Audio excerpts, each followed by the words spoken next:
É uma satisfação poder estar aqui hoje para poder falar de um tema importante, um tema que nós temos a responsabilidade, como técnico que sou, de ter trabalhado na Prefeitura de Toledo durante 33 anos, na administração direta, sendo nesse período, inclusive, prefeito do município.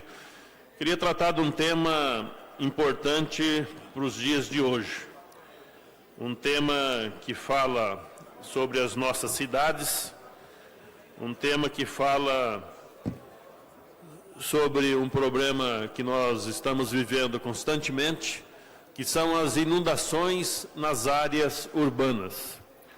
As inundações nas áreas urbanas, elas têm uma consequência muito ruim para as pessoas atingidas, e tem as causas que fazem com que esses problemas normalmente aconteçam nas cidades. A gente não deve se esquecer que a natureza ela é sábia, a natureza ela dá a resposta, demora um pouco ou às vezes nem tanto para que ela dê a resposta à sociedade, e para isso ao longo do tempo, no desmatamento que foi feito, principalmente lá na década de 60, na década de 70, para dar lugar à produção no agronegócio, a produção principalmente de grãos nas propriedades rurais, fizeram com que toda a vegetação fosse retirada das propriedades. E, logicamente, em seguida, no momento que se iniciou o cultivo, principalmente da soja e do milho, com a nova tecnologia, com o cultivo em grande escala, nós tivemos os problemas da erosão rural, que a cada chuva levava uma grande quantidade de solo fértil para os rios, e isso veio acontecendo no estado do Paraná durante um grande período. E depois, no momento, vieram as microbacias, com a readequação das estradas, as microbacias que no começo eram base larga, depois eram os murunduns, depois foi feito o desmonte desses murunduns e fez com que essa microbacia, que foi possível receber o plantio, desse uma condição melhor, um aspecto melhor nas propriedades, com utilização 100%, sem a necessidade daqueles murunduns que, logicamente, tirava uma parte da produção das propriedades rurais. Isso aconteceu no campo. Isso fez com que o campo tornasse mais produtivo, retendo a água no solo e, logicamente, não levando para os rios o solo fértil a cada chuva, que é o que acontecia até então. Aí, paralelo a isso, a readequação das estradas, tornando a trafegabilidade melhor e sem a necessidade da condução dessas águas pluviais das margens das estradas rurais para a condução para os rios.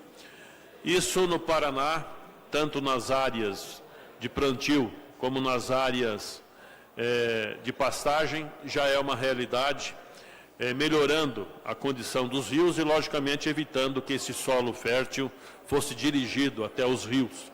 Mas nós ficamos aí com o problema nas cidades. Como que os problemas das inundações ocorrem e aconteceram nas cidades e tem acontecido cada vez mais com uma dificuldade tremenda do combate a essas inundações aí nas cidades. Quando se faz um loteamento, o empreendedor imobiliário ele procura desse empreendimento imobiliário tirar o maior lucro possível. Muitas vezes começa aí as dificuldades. Ele não obedece o traçado das curvas de níveis, ele não faz com que a implantação das ruas obedeçam as curvas de níveis, colocando as ruas nos pontos baixos, facilitando a implantação das galerias de águas pluviais, e muitas vezes se executa as galerias de águas pluviais aquém da necessidade de escoamento, porque é um empreendimento autônomo, um empreendimento isolado, um empreendimento imobiliário dentro das cidades. Aí começam os problemas. E o que fazer da parte remanescente da cidade, que foi implantada já há algum tempo dentro das nossas cidades, a urbanização já há algum tempo. A gente não deve se esquecer que quando você tem uma urbanização de uma cidade, você tem lá o plano diretor, você tem lá a lei de zoneamento, a taxa de ocupação do solo, você tem uma série de leis, a lei do plano viário, a lei da drenagem dessas cidades, e isso tudo tem que ser obedecido rigorosamente pela administração pública, pelos novos empreendimentos e pelo próprio cidadão. E muitas vezes isso não acontece. Você tem, por exemplo, a taxa de ocupação numa cidade. Um terreno lá de 1.000 metros, ele te dá uma taxa de ocupação, por exemplo, de 60%. Você deveria construir a planta baixa nesse terreno de 600 metros quadrados. Muitas vezes se coloca ali um conjunto habitacional, financiado ou não pela Caixa Econômica ou por qualquer outro tipo de financiamento, onde se utiliza os 1.000 metros de área e se faz, de acordo com a taxa de ocupação, a ocupação da planta baixa desse edifício dos 600 metros quadrados. É feito o alvará de construção, é executado a obra, é liberado o habites, porque foi feito de acordo com a normativa e com a determinação legal dessa cidade A ou B. Acontece que, na sequência, no momento que a comunidade passa a utilizar esses apartamentos, eles observam que lá na aprovação daquele empreendimento específico, com a taxa de ocupação de 60%, não pedia, na lei do município, não pedia que houvesse as garagens cobertas e elas são utilizadas no tempo simplesmente com uma marcação no piso. Muitas vezes esse piso, pela taxa de impermeabilidade exigida por lei, ele é feito com um piso com pedra, por exemplo, ou com grama, simplesmente para sair do barro e da poeira, um revestimento superficial. Acontece que no momento de utilização desse imóvel, os proprietários do condomínio se reúnem e resolvem fazer um pavimento no estacionamento.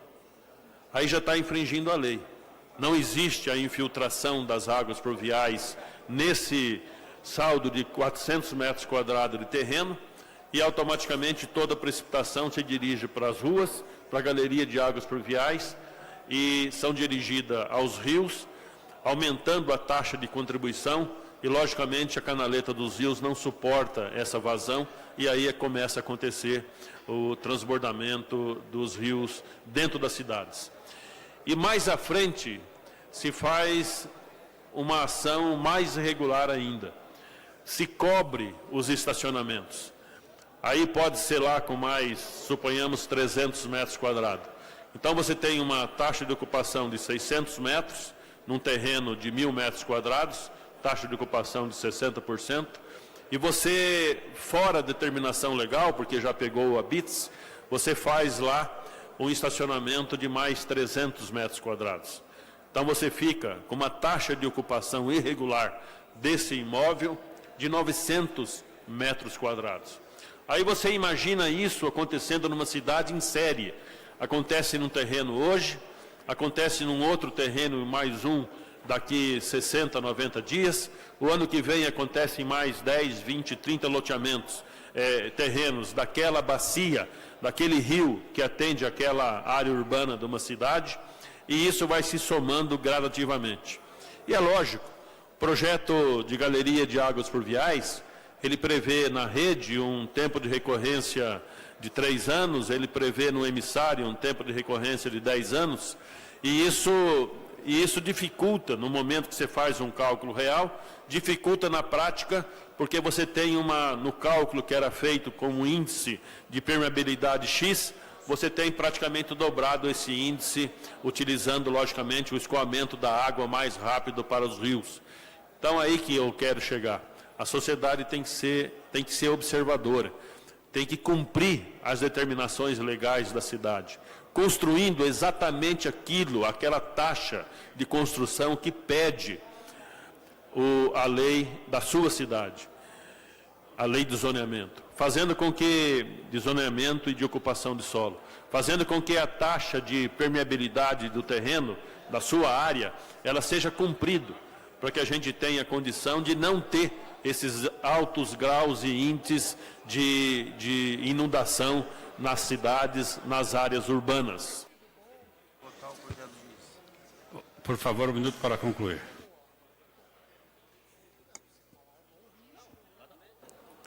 Eu chamo a atenção dos administradores públicos para poder, com a sua fiscalização, poder observar isso nas cidades. E quando isso ocorrer, aprovar lá no seu município uma lei. Não é difícil de você mandar demolir algumas áreas construídas, mas você pode aprovar uma lei onde tem a necessidade de fazer a captação dessas águas, fazer um reservatório e armazenar essa água, ou armazenar para utilização futura, ou simplesmente se colocar numa cisterna, por exemplo, sem fundo, para que haja uma infiltração dessa água no solo. Então a gente chama atenção, a sociedade tem que observar esses parâmetros para evitar as grandes inundações que acontecem nas nossas cidades. Muito obrigado.